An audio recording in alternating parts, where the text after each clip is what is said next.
Hey guys, in this video we're going to take a look at how you can view friends you recently played with in Game Center on the iPhone 15 series.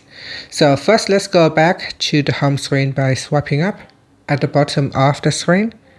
From the home screen, tap on Settings, then in Settings, scroll down and tap on Game Center. Next, tap on your profile, so tap on your profile at the top here. Then tap on the More button right next to the Done, so that three dots there, tap on it. And then tap on Recently Play With. And if you recently played with anyone, it will show in the list here. Now because I haven't played with anyone, so it said you haven't played with anyone yet.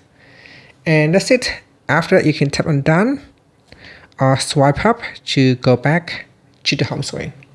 Thank you for watching this video. Please like and subscribe to my channel for more videos.